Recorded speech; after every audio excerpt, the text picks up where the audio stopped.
Namaste, hello, and thank you for joining me for the short and sweet practice. We're going to be looking at our wrists and ways to keep our wrists flexible and safe on the mat. So if you find that when you come onto your mat and you practice, you have achy wrists, or perhaps you feel that your wrists aren't strong enough, come back to this practice at least once or twice a week and keep doing it so that you can build some strength and flexibility in your wrists. So when you're ready, let's just start with the hands into Anjali Mudra, pressing the hands together, close down the eyes, draw the navel up and in and lengthen the spine.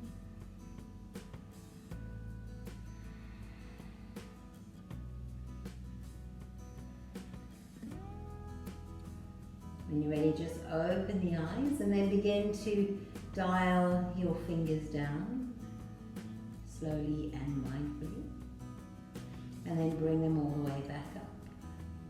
Let's do this 3 more times.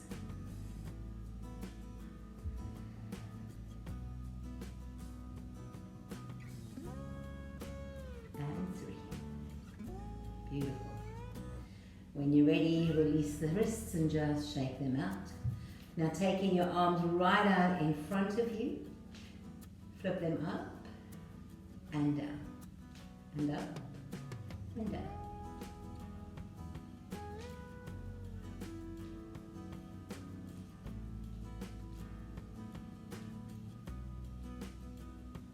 Good.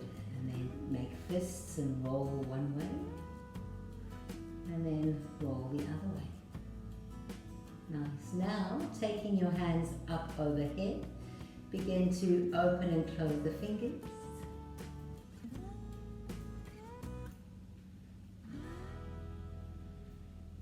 Keep going.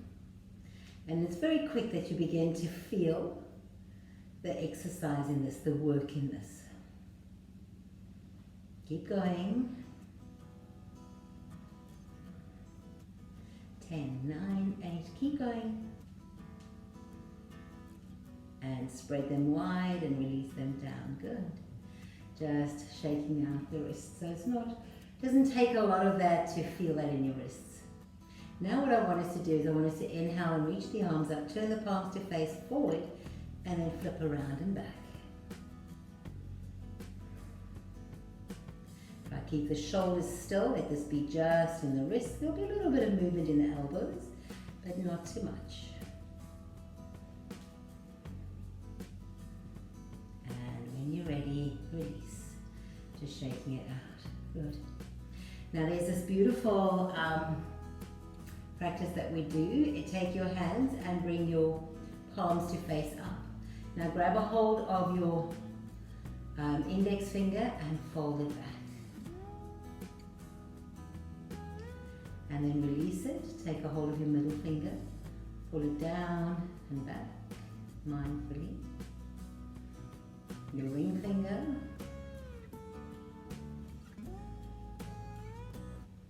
And then when you're ready, your baby finger. Good. Now to find your thumb, bring your right hand on top of the left, take a hold of your thumb, and then pull the thumb back and down.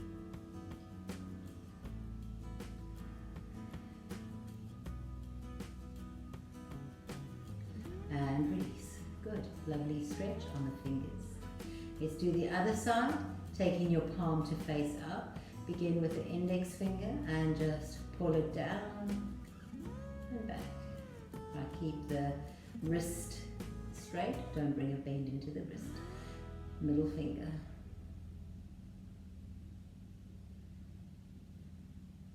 Baby finger, ring finger. And then your baby finger. Now place your left hand on top of the right, grab a hold of the thumb with the right hand and then pull it back.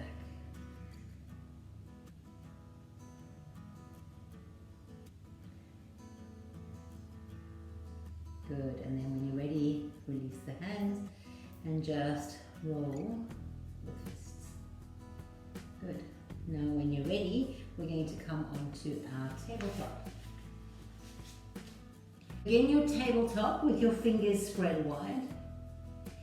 And then we're going to take the fingers to face the outer edges of your mat. And just rock a little left and right. Now you're feeling the movement of the arm bones in the wrists. You can begin to make little circles with the arm bones in the wrists. Feel it. Go the other way.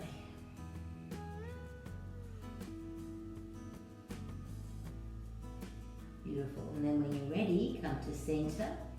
Flip your fingers to face towards your knees. And then bring your knees in a little closer. Without lifting the palm of the hands, begin to sit down. Now you may not go sit down all the way, you might not go very far, but you want to keep the heels of the hands down. Stretch and stretch and stretch, and then come back. Now we are going to lift the heels of the hands, but first take your knees back a little, and then sit back, keep your knuckles down and your fingers down, but let the heels of the hands lift a little. Beautiful stretch. Coming all the way back. Flip your fingers back around and find your alignment for your tabletop.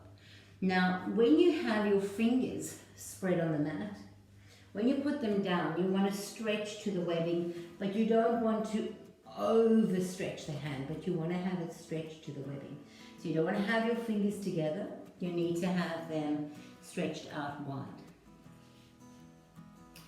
If I came around and I tried to lift your fingers when you were in downward facing dog or tabletop, I'd pop your fingers. I wouldn't be able to lift a soft finger. If your fingers are soft and dome, all the weight is going into the base of the wrist. But if you spread the fingers and you press all the way right to the points of the fingers, and that's what makes them pop when I try and pull them up, then you know you're distributing the weight throughout the entire hand and not just into the wrist.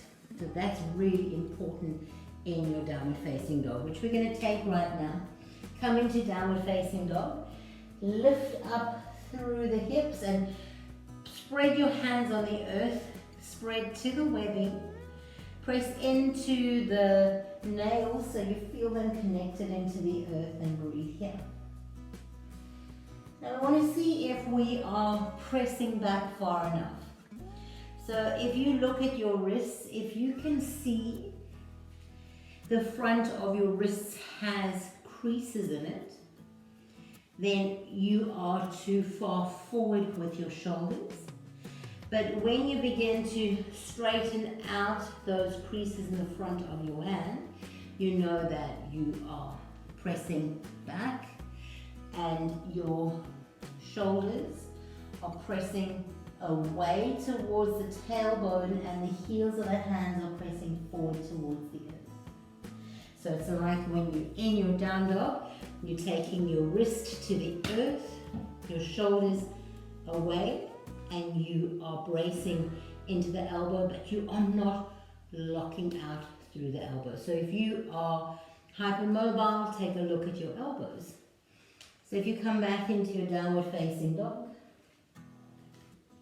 and if you are hyper extending into your elbows, they'll be turning. I don't think I can find it in my body. I don't think I have the mobility, but they'll be turning right forward and buckling. We don't want that to happen.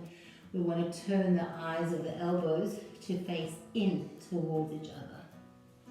And that will take impact off your wrists.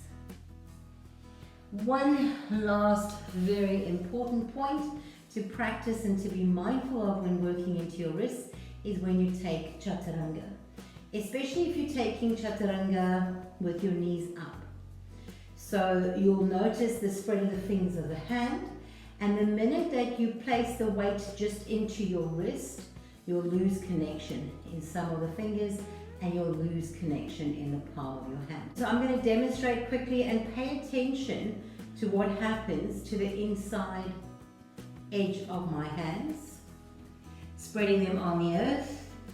I'm lifting up for my chaturanga. Now I'm coming forward. Now if I'm about to lose that connection, as I drop down, you will see my fingers will peel up. So as you drop down, bending the shoulders, the fingers begin to peel up, and that means that you're taking this into your wrist. So what you need to do when you take chaturanga is keep spreading the hands as you bend the elbows. I'll demonstrate. You come forward, hands stay glued to the earth, they're not lifting, and then you bend all the way down. So that's another way to protect your hands, your hasta bandha, keeping your protect your wrists, keeping your entire hand connected to the earth throughout your practice.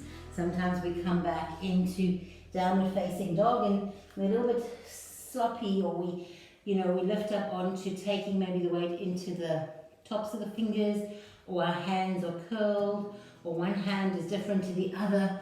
So really get specific about your hand bandha, spreading the fingers wide, connecting into the palm. There might be a little dome of air here, and then pressing into each fingernail to find that connection on the earth, and that'll keep your wrists nice and safe. So do this warm up, get into your wrists regularly, and it will really support your practice. Namaste.